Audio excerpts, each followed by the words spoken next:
हुए कुछ ही दूरी पर गए थे, इतने में समस्त गोपियां उस मार्ग में लेटी पड़ी हैं। एक तीव्र गति से अक्रूर जी का रथ रुका है परीक्षित। और जैसे ही रथ रुका तो महाराज भगवान ने पूछा कि काका क्या हुआ। अक्रूर जी ने कहा कि कुछ गोपियां जो है मार्ग में लेटी है कन्हैया।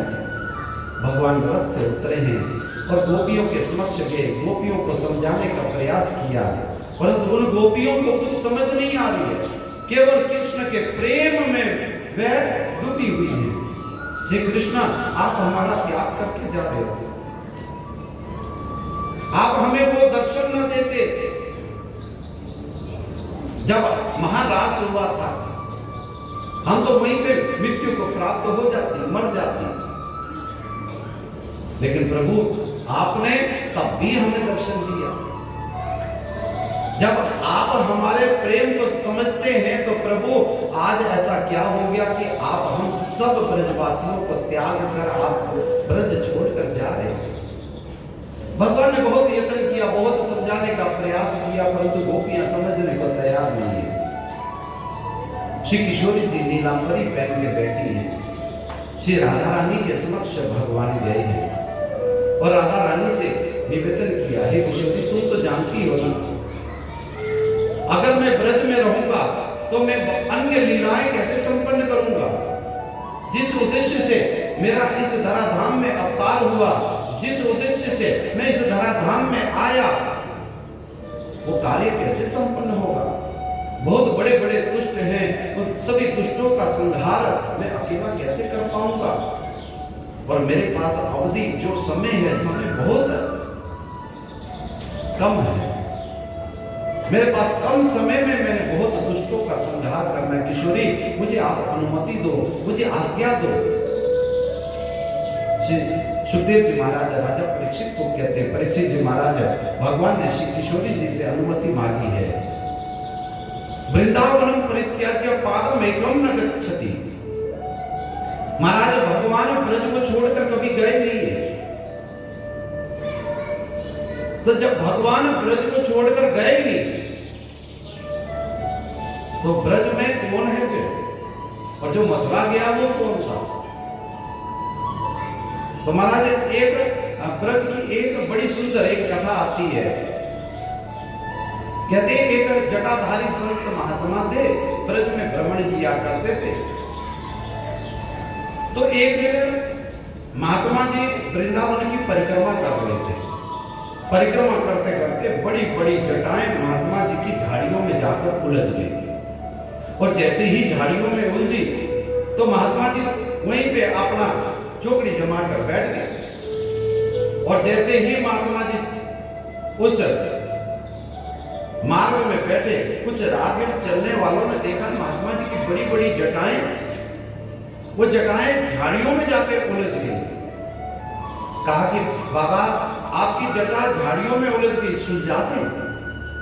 बाबा ने कहा जिसने उलझाई सो सुलझाएगा, जिसने उलझाई सो सुलझाएगा।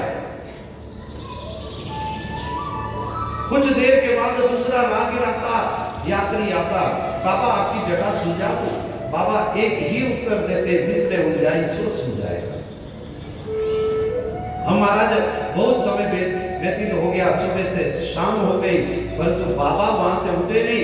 राहगीर चलने वाले बहुतों ने सहायता करने का प्रयास किया, परंतु बाबा हर बार उत्तर यही देते, जिसने उलझाई वही सुलझाएगा। अंत में सायंकाल के समय में एक छोटा सा गोपाल आया, बाल गोपाल, बाबा आपकी जटा झाड़ियों में उलझ गई, मैं सुलझा दूं। बाबा ने भी फटकार मारी, जिसने उलझाई वही सुलझाएगा। उस गोपाल ने कहा कि बाबा मैंने ही उलझाई थी, सो सुलझाने के लिए आ गया। क्या प्रमाण है कि तू ही है वो?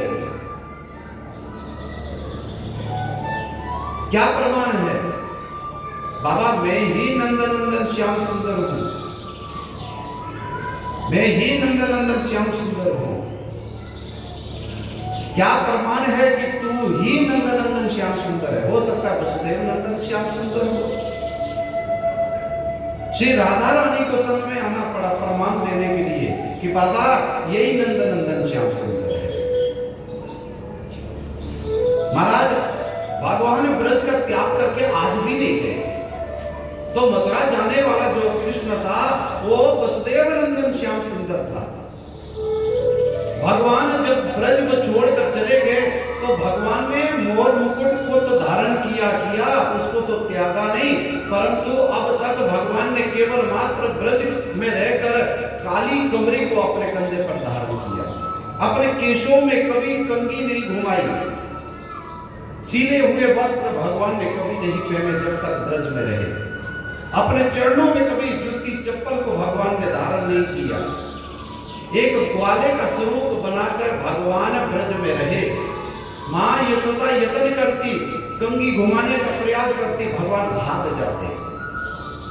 मां यशोदा सीले हुए वस्त्र लेके आती सुंदर सुंदर, परंतु भगवान नहीं पहनते और काली कमरी को जो है कंधे पर धारण करते और लाठी हाथ में लेकर लट घुंघराले बाल तेरे काले काले बाल, देख यशोदा भाग तेरे देवों का मन बिगड़। देवता लोग भी महाराज मैया यशोदा के भाग्य को देखकर जो है मंत्रमुग्ध हो जाते हैं।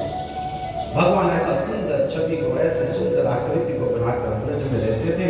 भगवान ने कभी सीधे हुए वस्त्र नहीं पहने, जूती चप्पल तक नहीं पहनी। और जैसे ही भगवान मथुरा से वृंदावन से मथुरा की ओर गए हैं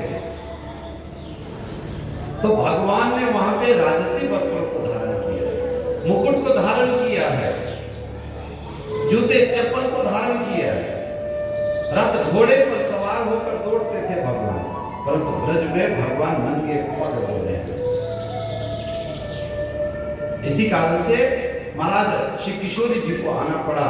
श्री किशोरी जी ने आकर प्रमाण दिया कि बाबा ये वसुदेव नंदन श्याम सुंदर नहीं, ये नंद नंदन श्याम सुंदर है।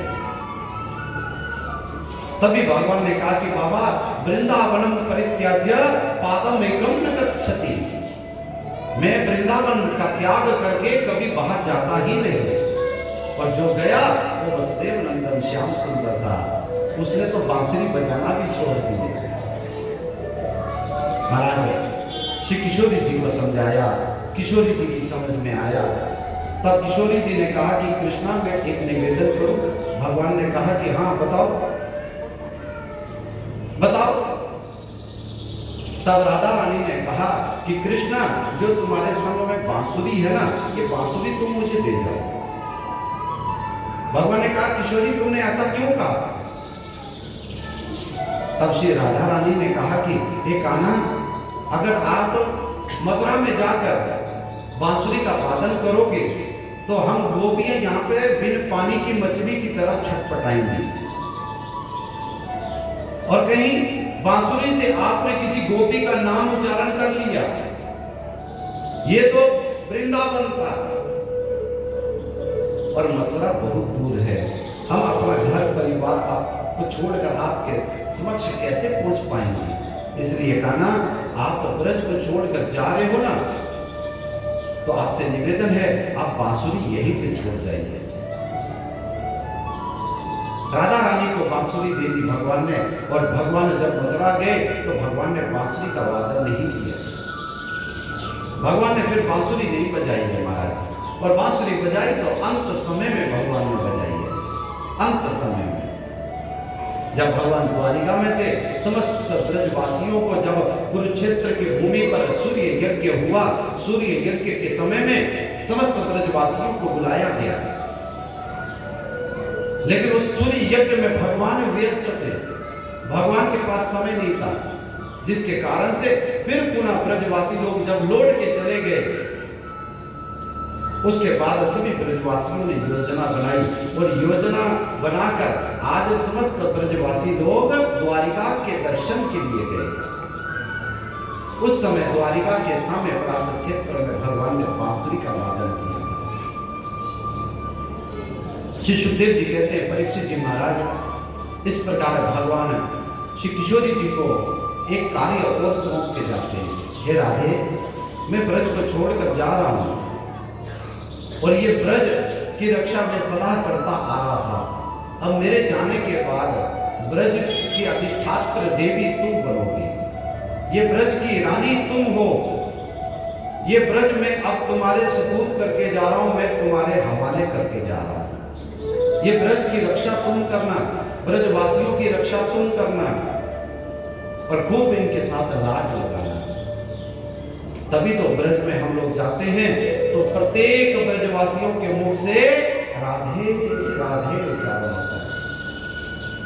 अपनी वाणी में अमृत घोलो, अपनी वाणी में अमृत घोलो, ओ रसना राधे राधे बोलो, रसना राधे राधे बोलो।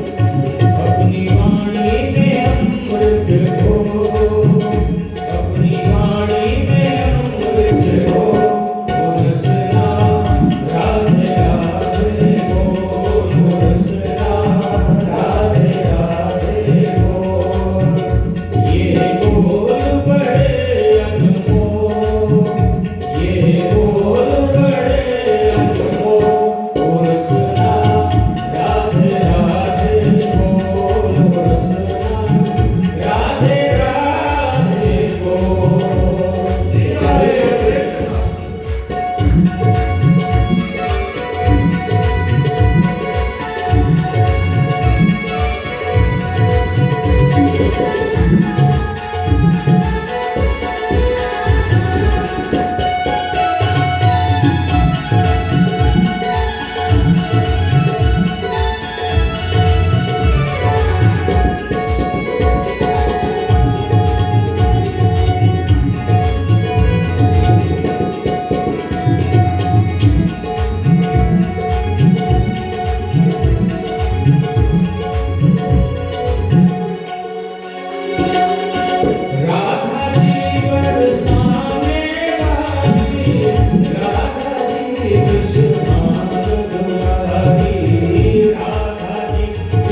जय जय जय श्री राधे जय जय श्री राधे जय जय श्री राधे। हमारा समस्त ब्रज भगवान श्री किशोरी जी के हाथ सौंप कर चले गए और यही श्री धामा के द्वारा राधा रानी को श्राप था। 100 बरस का वियोग। भगवान परसों आऊंगा कह के गए थे तो परसों तक भगवान नहीं आए। महाराज मथुरा में जैसे पहुंचे, सायंकाल का समय था। कंस ने सुंदर व्यवस्था बना के रखी है समस्त ब्रजवासियों के ठहरने की। भगवान भी रात्रि के समय में सायंकाल में पहुंचे हैं। आज रात्रि शयन करते हैं और रात्रि को समस्त ग्वाल वालों ने भगवान से वार्तालाप किया। कहा ना, हम लोग ठहरे ग्वाले, हमारे वस्त्र भी सुंदर नहीं और हम आए हैं कंस की नगरी मथुरा में और आए हम किस कार्य के लिए? धनुष यज्ञ के लिए, उसके दर्शन करने के लिए। तो इस मेले में हमारे वस्त्र सुंदर नहीं है। कहना, अगर सुंदर वस्त्रों की व्यवस्था हो जाती तो कितना अच्छा होता। भगवान ने कहा, भैया सुबह सारी व्यवस्था हो जाएगी, चिंता मत करो, सारी व्यवस्था सुबह हो जाएगी। महाराज रात्रि शयन करते हैं। प्रातः काल होते ही भगवान अपने समस्त मित्र मंडली को लेकर आज धोबी घाट में पहुंचे हैं और धोबी घाट में जाकर भगवान ने धोबी मामा से वस्त्रों की याचना की। धोबी मामा बड़ा क्रोधित हुआ। भगवान ने मुष्टिक का प्रहार किया और धोबी के प्राणांत हो गए। श्री सुखदेव जी कहते हैं, परीक्षित जी महाराज, ये धोबी जब राघवेंद्र सरकार 14 वर्ष का वनवास पूर्ण करके आ गए तो मां जानकी गर्भवती थी। ऐसी अवस्था में भगवान राम राज्य की स्थापना करने के निमित्त भगवान वेश बदलकर समस्त अवध में भ्रमण किया करते थे। महाराज एक जगह पे एक धोबी अपनी पत्नी की पिटाई कर रहा था और उस धोबी ने कहा कि मैं राम की तरह नहीं हूं, जो 14 वर्ष का जो है 14 वर्ष के वनवास के समय में लंका में जो है रावण हरण करके सीता को लेके गया, फिर पुनः उस सीता को स्वीकार कर लिया। मैं वो राम की तरह नहीं हूं। भगवान राघवेंद्र सरकार के कानों में जैसे ही ये बात पहुंची, महाराज राघवेंद्र सरकार महल में लौट के आए हैं और लक्ष्मण को बुलाकर मां जानकी को जो है वन में छोड़ने का निश्चय कर लिया और भगवान ने उसी का बदला लेने के लिए, उस धोबी से बदला लेने के लिए, उस धोबी का दूसरा जन्म जो हुआ वो कंस की नगरी में कंस के कपड़े धोने वाला धोबी बनकर उत्पन्न हुआ और भगवान ने उस जन्म का बदला जो है उस धोबी के संग इस जन्म में लिया। भगवान के मुष्टिक के प्रहार से धोबी के प्राणांत हो गए। वहां से सुंदर सुंदर वस्त्रों को बालकों ने निकाला है छांट के महाराज एक दर्जी के पास लेके गए और जिस दर्जी ने ग्वाल बालों के वस्त्र सील के दिए, जिस दर्जी ने कृष्ण बलदाऊ को वस्त्र छांट कर काट कर सुंदर सुंदर सील कर दिए, ये दर्जी भी अवधपुरी का ही रहने वाला था। महाराज ये जनकपुरी का रहने वाला था। जब राघवेंद्र सरकार विश्वामित्र जी के संग ताड़का का वध करके महाराज जनकपुरी में पहुंचे हैं तो जनकपुरी की अटारियों से पुष्पों की वर्षा हो रही थी और जो मार्ग में एक दर्जी रहता था, दर्जी सिलाई करते करते महाराज भगवान की उस सुंदर छवि को देखकर मंत्रमुग्ध हो गया। मन में भाव आया कि अगर इन राजकुमारों को सुंदर वस्त्र मैं अपने हाथों से सील कर पहना दूं तो मेरा सौभाग्य होगा। भगवान ने वरदान दिया है। आज वही दर्जी जो है मथुरा में कंस की राजधानी में महाराज दर्जी के रूप में था। भगवान उसी दर्जी के पास आए, उसी दर्जी के पास आकर दर्जी के हाथों से कपड़ों को छटवा कर महाराज धारण किया है। उस दर्जी ने सुंदर सुंदर वस्त्र सील कर दिए हैं। तदुपरांत एक माली के पास गए। ये माली जब मां जानकी और राघवेंद्र सरकार की प्रथम भेंट होती है, पहला मिलन था मां जानकी का, तो उस समय महाराज पुष्प वाटिका में माली जिन फूलों की सेवा किया करता था, उसके मन में भाव आया कि राघवेंद्र सरकार को मैं अपने हाथों से पुष्प माला अर्पण करूं। तो उस समय तो सुअवसर प्राप्त नहीं हुआ था, लेकिन भगवान ने अब उस माली को मथुरा में सुअवसर प्रदान किया। माली के पास गए, सुंदर वस्त्रों को पहनकर भगवान और अपने मित्र मंडली के संग में उस माली ने सुंदर सुंदर पुष्पों की माला बनाकर भगवान को अर्पण की है। सभी ग्वाल वाल सुंदर दिखने लग गए, वस्त्र हो गए, माल्य अर्पण हो गया, सुंदर दिखने लगे। तो एक लाला ने कहा कि कन्हैया, अब एक कार्य हमारा शेष रह गया, अगर माथे पर चंदन का लेप हो जाता तो सोने में सुहागा होता। भगवान ने कहा चिंता मत करो, वो भी हो जाएगा, वह भी हो जाएगा। श्री सुखदेव जी कहते हैं परीक्षित जी महाराज, अब की बार जो है भगवान जब मार्ग से जा रहे थे, मार्ग से जाते जाते महाराज देखा एक कुबड़ी जो है चंदन की थाली को हाथ में लेकर जा रही थी, और आगे वो कुबड़ी और पीछे भगवान और भगवान के मित्र मंडली। और उस ग्वाले ने कहा कृष्णा देख, वो कुबड़ी के हाथ में चंदन की थाली है, जरा मांगना उससे। और जैसे ही भगवान ने उस कुब्जा को संबोधित किया सुंदरी बोलकर, पहले तो देखा नहीं, दूसरी बार जैसे ही कहा कि अरे सुंदरी सुनती नहीं हो, इतने में ही कुब्जा पीछे की ओर मुड़ी। महाराज कुब्जा थी तो सुंदर, लेकिन शरीर से जो है सुंदर नहीं थी, शरीर से कई जगह से टेढ़ी थी वह कुब्जा, और हाथ में चंदन। श्री सुखदेव जी कहते हैं कि कंस जो है उस कुब्जा के हाथ से घिसे हुए चंदन को अपने माथे पर लगाता था, और वह कुब्जा कंस के लिए चंदन लेकर जा रही थी, चंदन लेकर जा रही थी। श्री सुखदेव जी कहते हैं परीक्षित जी महाराज, भगवान के संबोधित करने पर कुब्जा जैसे ही पीछे मुड़ी है, तो महाराज कुब्जा ने कहा कि लाला क्या तूने मुझे सुंदरी कहा? भगवान ने कहा हाँ, तुम सुंदरी तो हो, सुंदरी को सुंदरी ही तो कहा जाएगा।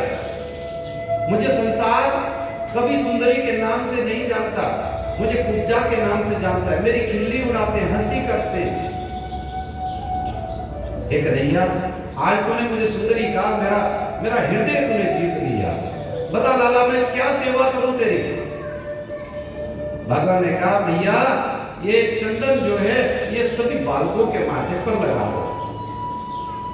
आज कुब्जा ने सभी के माथे पर चंदन का लेप किया, कृष्ण बलदाव के माथे पर चंदन का लेप किया। भगवान प्रसन्न हुए और कुब्जा को भेटी के रूप में महाराज उसकी जो शरीर 2-4 जगह से टेढ़ा था, उस टेढ़े शरीर को भगवान ने खेल खेल में ही सुंदर बना दिया। इस प्रकार से कुब्जा के ऊपर भगवान की कृपा हुई। कुब्जा ने भगवान के श्री चरणों में प्रणाम किया और कहा कि प्रभु आप कभी मेरी कुटिया में आए और मेरी कुटिया को भी कृतार्थ करें। भगवान ने कहा कि जब मैं कार्य से निवृत्त हो जाऊंगा मैं अवश्य ही तुम्हारी कुटिया पे आऊंगा। फिर भगवान सुअवसर प्राप्त करके कुब्जा के यहाँ पे भी एक बार गए। आचार्य श्री सुखदेव जी कहते हैं महाराज भगवान आगे बढ़े हैं, जैसे ही उस द्वार के अंदर प्रवेश किया महाराज, जहां पे धनुष रखा हुआ था, उस द्वार पे कंस के द्वारा मदिरा पिलाकर एरावत हाथी का वंशज कुबलिया पीड़ हाथी, जिसको मदिरा का पान करा के उन्मत्त किया हुआ था, और महावत को कहा गया था जैसे ही कृष्ण बलदाव आए तो हाथी के पांव के नीचे दबवाकर उनको वहीं पे मार देना। भगवान ने खेल खेल में ही उस कुबलिया पीड़ हाथी का वध कर दिया। उसकी पूंछ को पकड़कर महाराज पृथ्वी और आकाश में 7 बार घुमाकर धड़म से जब नीचे गिराया तो उबलिया पीड़ हाथी के प्राणांत हो गए। उसके दांतों को, दोनों दांतों को कृष्ण बलदाऊ ने अपने बल से खींच लिया उसके मुख से और अपने कंधे पर धारण करते हुए आगे की ओर बढ़े। जिस जगह पर धनुष रखा गया था भगवान शंकर जी का, भगवान शंकर जी के द्वारा कंस को कहा गया था, जो भी इस धनुष को प्रत्यंचा चढ़ाते हुए भंग करेगा, हे कंस, वही तेरा वध करेगा। अभी तक कंस को संशय था कि कृष्ण बलदाऊ ही मेरा वध करने वाले हैं, कृष्ण ही मेरा वध करेंगे। लेकिन अब ये चीज निश्चित हो गई कंस को जब भगवान श्री कृष्ण उस धनुष के स्थान पर पहुंचे हैं। खेल खेल में धनुष को उठा लिया, जिस धनुष को उठाने के लिए कहते हैं कि 10,000 हाथियों की व्यवस्था होती थी। 10,000 हाथी उस धनुष को घसीट कर लाते थे, तब जाकर धनुष उठता था। आज नन्हे से भगवान जिनकी अवस्था है 11 वर्ष 56 दिन की, ब्रज ने जब भगवान ने ब्रज का त्याग किया तो उस समय भगवान की उम्र जो थी वो 11 साल 56 दिन की थी। 11 वर्ष 56 दिन के भगवान, उन्होंने खेल खेल में ही धनुष को उठाया। जैसे ही प्रत्यंचा चढ़ाने लगे वह भंग हो गया। भंग होते ही महाराज भूकंप सा आ गया, कंस भयभीत हो गया। सायंकाल का समय था तब तक महाराज दूसरा दिन भी जो है ऐसे ही निकल गया, कंस से अभी भेंट नहीं हुई। कंस का सिंहासन डगमगाने लगा, कंस के पास सूचना पहुंच गई, कृष्ण बलदाऊ दोनों ही बड़े बलशाली हैं। कृष्ण ने प्रत्यंचा चढ़ाने के लिए धनुष को खेल खेल में उठा लिया और जैसे ही प्रत्यंचा चढ़ाने लगे वह भंग हो गया। कंस को अभी तक संशय था, अब कंस को निश्चय हो गया कि कृष्ण ही मेरा वध करने वाला है, कृष्ण ही मेरा वध करने वाला है। महाराज पूरी रात कंस को स्वप्न उल्टे पुल्टे आने लगे। प्रातः काल हुआ, प्रातः काल के समय में कंस ने मल्ल युद्ध की योजना बनाई। चाणूर और मुष्टिक नाम के बड़े बड़े बलशाली योद्धा उस रणभूमि पर उतारे गए हैं। भगवान रणभूमि पर हाथी के दांतों को अपने कंधे पर धारण करके उस रणभूमि में प्रवेश किए और जैसे ही रणभूमि पे आते हुए देखा तो महाराज अटारी पर नंद बाबा हैं, ग्वाल बाल हैं, सुनंद हैं, सब भयभीत हो गए। अरे कृष्ण को ऊपर आना चाहिए था, कृष्ण कहां रणभूमि में युद्ध लड़ने के लिए चला गया। बड़े बलशाली हैं, बड़े दुष्ट हैं ये राक्षस, बड़े योद्धा हैं ये, कृष्ण बलदाऊ इनके आगे क्या है। जैसे ही रणभूमि पर भगवान उतरे हैं परीक्षित जी महाराज, नंद बाबा ने हनुमान चालीसा पढ़ना प्रारंभ कर दिया। नंद बाबा हनुमान चालीसा पढ़ने लगे। क्यों? राम जी के उपासक थे नंद बाबा। श्री सुखदेव जी कहते हैं महाराज जितनी देर आंखें मूंद कर नंद बाबा हनुमान चालीसा पढ़ते, इतने में भगवान ने खेल खेल में चाणूर और मुष्टिक को भी मार दिया। आंखें खोली, नंद बाबा ने पूछा किसने वध किया इन दुष्टों का, इन बलशाली राक्षसों का। सुनंद ने कहा कि कृष्ण बलदाऊ ने इनका वध किया।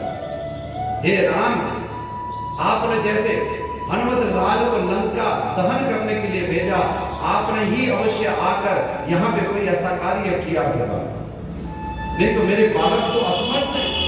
इतने बलशाली दैत्यों का संहार मेरे बालक कैसे कर सकते हैं। ये था प्रेम नंद बाबा का, ये था नंद बाबा का प्रेम। आचार्य श्री सुखदेव जी कहते हैं परीक्षित जी महाराज, इस प्रकार जो है चाणूर और मुष्टिक का वध हुआ।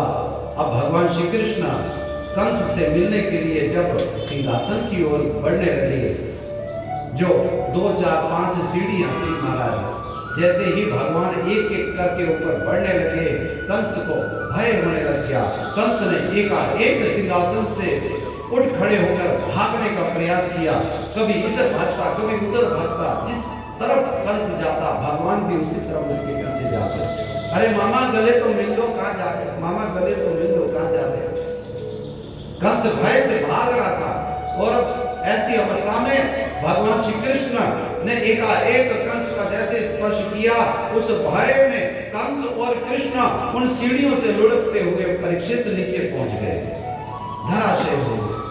महाराज कंस नीचे, भगवान कंस के उस छाती के ऊपर है, एक हाथ कंस के हृदय के ऊपर है, दूसरा हाथ मुष्टिक का बना हुआ, मानो कि अब कंस के प्राणांत हो जाएंगे। श्री सुखदेव जी कहते हैं परीक्षित जी महाराज, भगवान अभी मारते ही क्या थे कि कंस को हार्ट अटैक हो गया और कंस भय से मृत्यु को प्राप्त हो गया। बोलिए भक्तवत्सल भगवान की जय।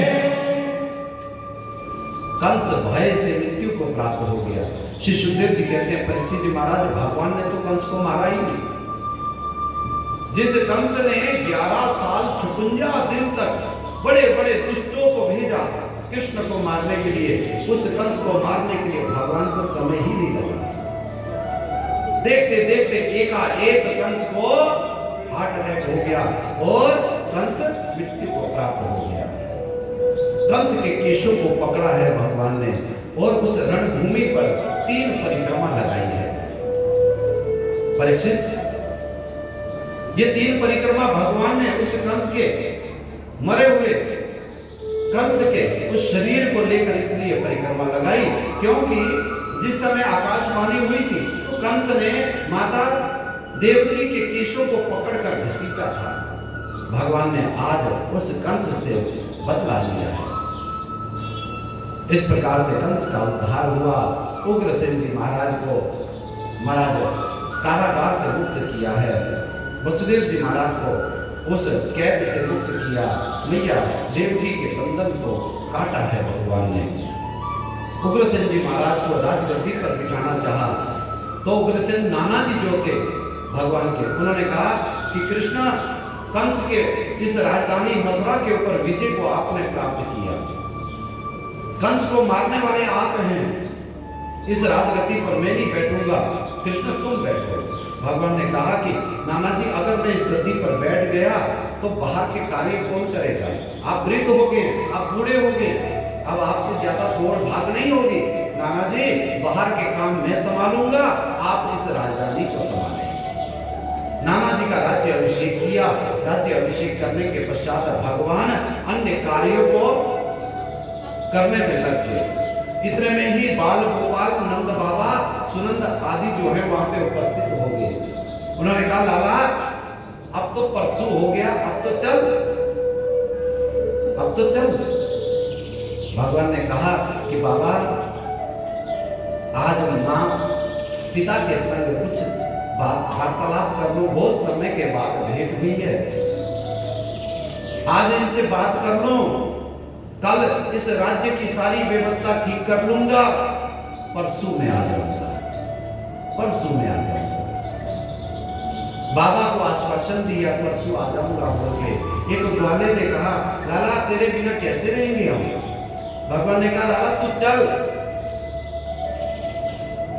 आज माँ पिता से वार्तालाप करूंगा रात्रि भर, कल सारी व्यवस्था ठीक कर दूंगा मथुरा की, परसों में आ जाऊंगा।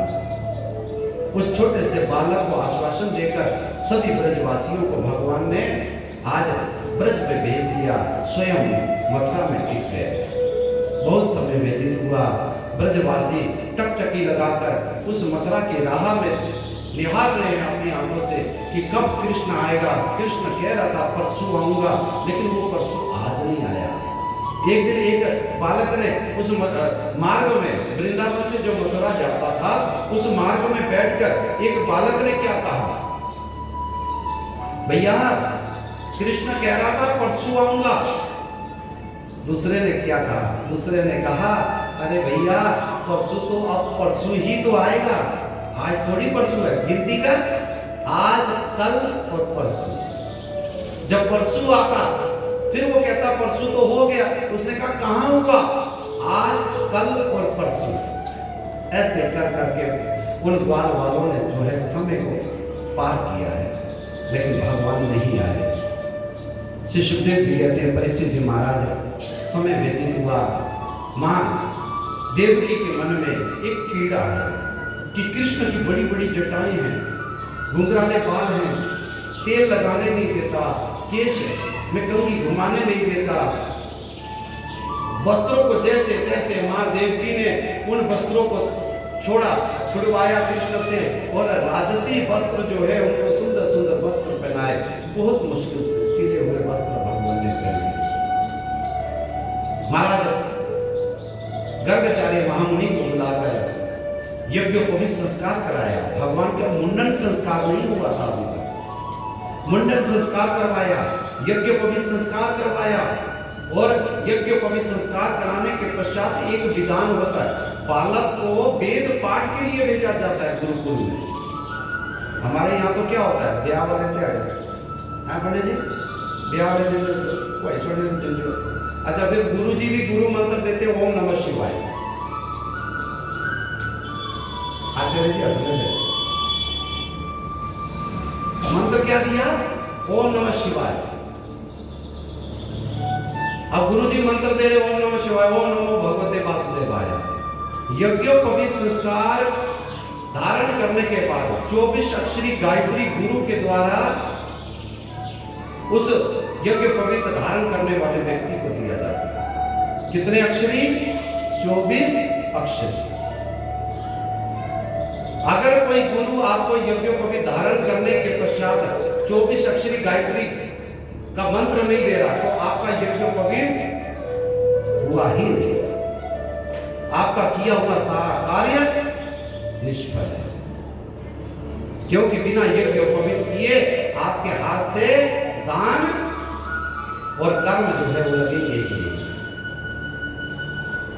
तो 24 अक्षरी गायत्री, और गायत्री का एक और विधान है। गायत्री को तो हम लोगों ने इतना तुच्छ समझा हुआ है, इतना आसान सा मतलब जो है विषय समझा हुआ है। गायत्री वेद माता है। शमशान घाट में देखो गायत्री मंत्र उच्चारण हो रहा है। किसी का उठाला होता है, वहां पे एक पंडित जी खड़े हो जाते हैं, बोलो जी गायत्री मंत्र, गायत्री मंत्र उच्चारण हो रहा है। गायत्री मंत्र का विधान है। कहते हैं कि हमारे सनातन में रहकर इस मनुष्य देह के द्वारा या तो वह कार्य होता है जिसको हम जानते ही नहीं, या तो वो कार्य होता है जिसको हम जान के भी मानते नहीं। या तो जानते ही नहीं, हमें पता ही नहीं। अच्छा, कोई समझाएगा तो संसार में सबसे मूर्ख व्यक्ति वही होगा। अब मैं समझा रहा हूं ना, दुनिया का सबसे मूर्ख व्यक्ति मैं हूं कि मैं ऐसे समाज के आगे, ऐसे व्यक्ति के आगे मैं इस चर्चा को ले रहा हूं जिसको इससे कोई तनिक भी फर्क नहीं पड़ता, सुई की नोक के बराबर फर्क नहीं पड़ता। मूर्ख। लेकिन हम तो अपने कर्तव्य को निभाएंगे, हम तो बार बार कहेंगे। हाँ, किसी ने मानना है ना मानना है वो उनकी बात। कभी गायत्री के विषय में, सभी एंड्रॉइड मोबाइल चलाते हैं, कभी गायत्री के विषय में सर्च कर दिया, सर्च करो उसको, और उसको सर्च करके उसमें ये डालिए आप गूगल में कि गायत्री को क्या उच्चारण करके बोलना चाहिए, तो आपको उत्तर आएगा नहीं। गायत्री का उच्चारण करते हुए दांत और जीवा ये दोनों साथ में टच नहीं होनी चाहिए गायत्री का मंत्र पढ़ते हुए। और जब तक गायत्री का मंत्र हम लोग शमशान घाट में न पढ़े, हमें लगता है कि वो स्वर्ग में गया ही नहीं।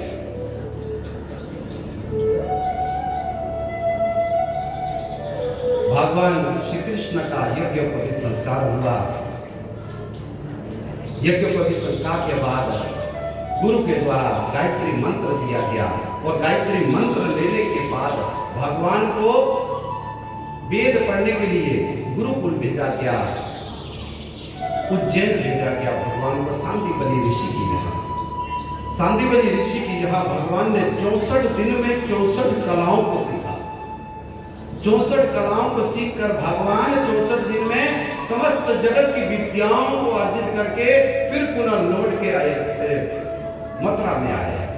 और जैसे ही मथुरा में आए, मां देवकी ने आज भगवान के लिए सुंदर भोजन बनाया है। और जैसे ही भोजन बनाया, भोजन बनाने के पश्चात कहा कि लाला तेरे लिए भोजन बनाया मैंने अपने हाथ से, जब से तू व्रत से आया तब से तू उदास उदास सा रहता है। कुछ दिन तू मेरे संग में रहा, कुछ दिनों के पश्चात तू सांदीपनि ऋषि के यहाँ चला गया, वहां पे विद्या अर्जित की, फिर लौट के तू आया। तुझे जब भी मैंने देखा उदास उदास सा देखा। लाला बता क्या खाएगा? भगवान ने कहा मां जो खिलाओगी सो खाऊंगा। आज मैया ने अपनी इच्छा के अनुसार भोजन बनाया और मैया ने विचार किया कि लाला ब्रज में रहा। माँ यशोदा ने इसकी खूब सेवा करी है, माँ यशोदा ने इसको छाछ पिलाया, माँ यशोदा ने इसको माखन खिलाया। आज मैया देवकी ने भी माखन की एक ढेरी जो है भोजन की थाली में परोस दी।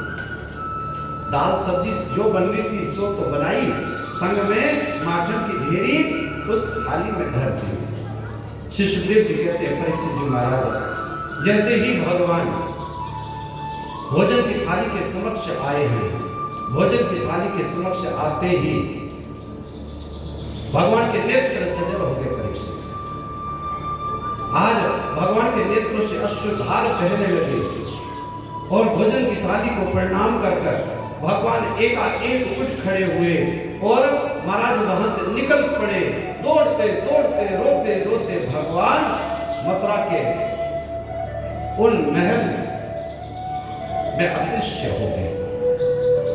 और जैसे ही भगवान गए, इतने में ही उस भोजन के उस रसोई घर में उद्धव जी महाराज का आगमन हुआ।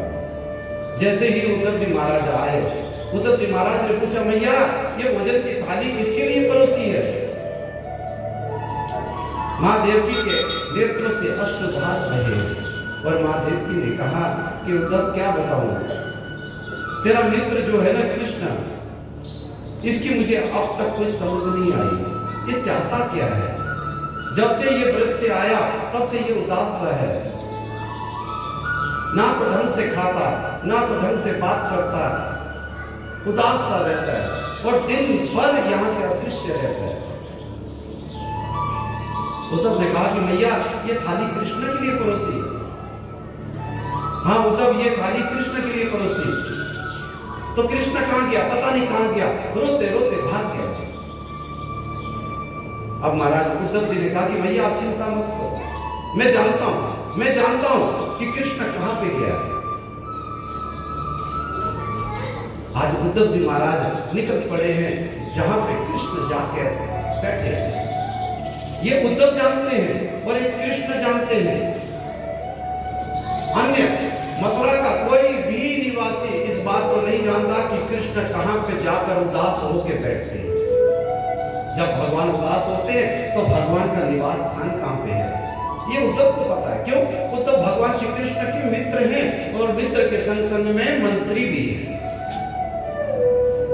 श्री सुखदेव जी कहते हैं परीक्षित जी महाराज, आज उद्धव जी गए हैं जहां पे भगवान श्री कृष्ण छुप के बैठते हैं। कहते हैं मथुरा के अंदर एक स्थान बनाया हुआ है भगवान ने, और वह स्थान बड़ा गोपनीय स्थान है। वहां पे एक छोटी सी अटारी है, वो अटारी वृंदावन की ओर खुलती है। वह कक्ष जो है अंधकार से भरा हुआ है, लेकिन उस अंधकार वाले कक्ष में एक छोटी सी अटारी है, जिस अटारी का मुख जो है वृंदावन की ओर है। आज भगवान उस कक्ष में गए हैं और जैसे ही कक्ष में प्रवेश किया तो महाराज उद्धव भी पीछे पीछे दौड़ पड़े। उद्धव भी आए, उद्धव ने आकर देखा भगवान के आंखों से अश्रुधार बह रहे हैं। तो भगवान ने पूछा, उद्धव ने पूछा, हे कन्हैया आपके रोने का कारण क्या है? आपने भोजन की थाली क्यों छोड़ी? मां देवकी को आप दुख क्यों दे रहे हो, कष्ट क्यों दे रहे हो, क्यों पीड़ा में रख रहे हो?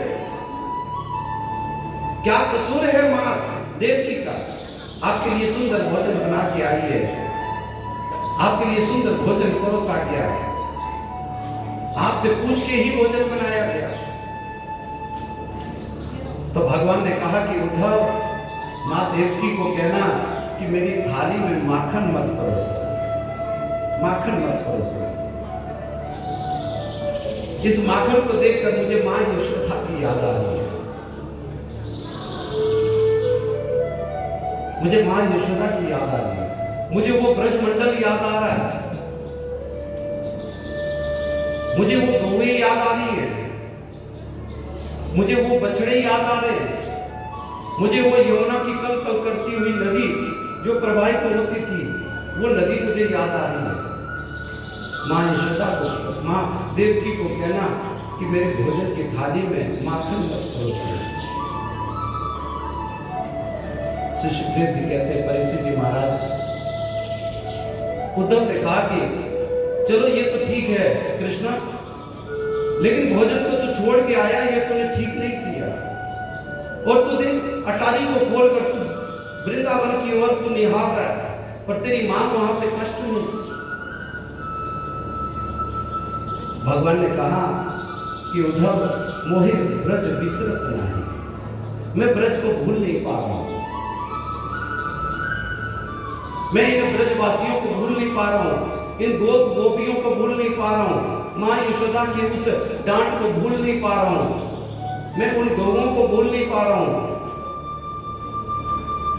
जिनके बीच में मेरा बचपन निकला है।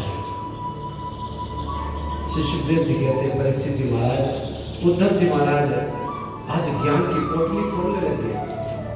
क्यों? उद्धव जी महाराज बृहस्पति के परम शिष्य हैं, वेदों का प्रतिपादन करते हैं उद्धव जी महाराज।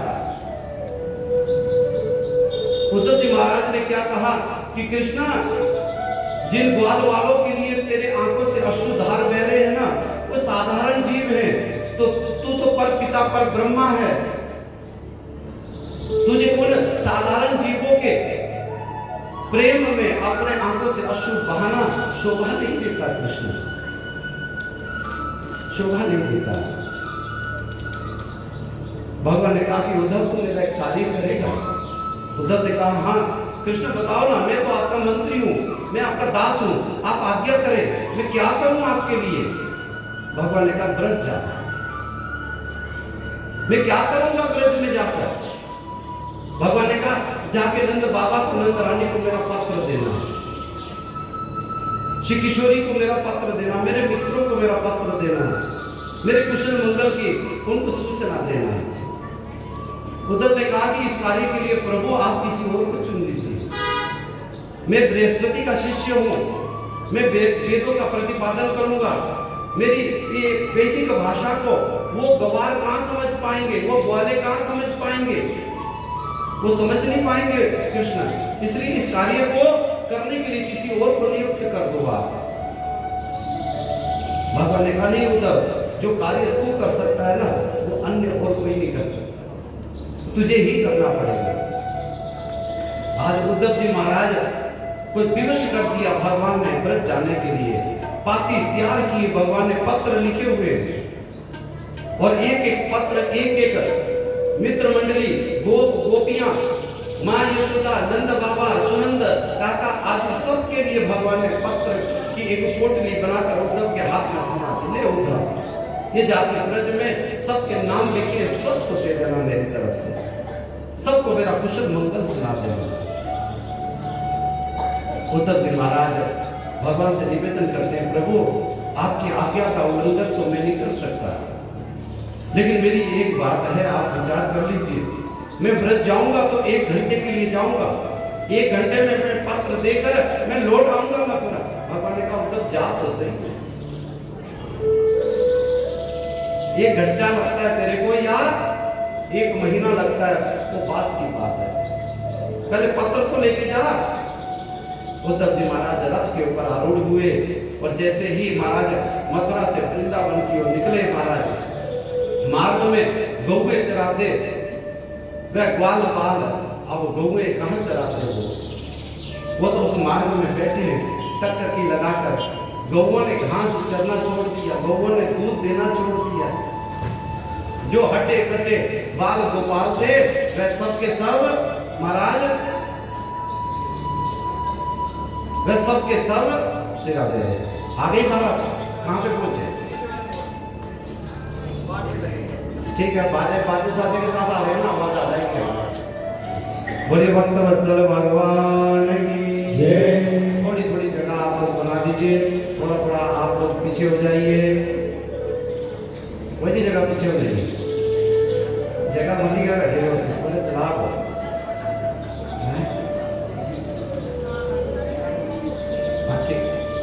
यहीं पे सारा यहीं पे करेंगे। हाँ बोलिए भद्रवत्सल भगवान की जय। उद्धव जी महाराज आज ब्रज में पहुंचे हैं। ले जा रे चिट्ठिया, ले जा रे चिट्ठिया, चिट्ठिया ले जा रे उदो, जाके कहियो कन्हैया से बिरह सहा नहीं जाए, बिरह सहा नहीं जाए। महाराज आज भगवान का पत्र लेकर उद्धव जी गए हैं ब्रज में। समस्त ग्वाल बाल गोपियों को वह पत्र दिया और पत्र देकर उद्धव जी महाराज 6 महीने गए थे 1 घंटे के लिए, लेकिन ब्रज में टिके 6 महीने। 6 महीने के बाद उद्धव जी लौट के आए हैं और जब लौट के आए तो भगवान के हाथ को पकड़कर खींचने लग गए। अब यहाँ पे टिकेगा कौन, मुझे नहीं लग रहा कोई टिकेगा। चलो बरातियों का स्वागत कीजिए, जाइए गेट पे। मिल्ली यहाँ पे होगी, मिल्ली यहीं पे होगी, फिर बैठे रहिए। एक सुंदर भजन है श्री राधे। हो ना मेरी राधा रानी का जिसने गाया है, ना मेरी राधा रानी का। सोनू भैया इसको पीछे कर दो, थोड़ा पीछे। हाँ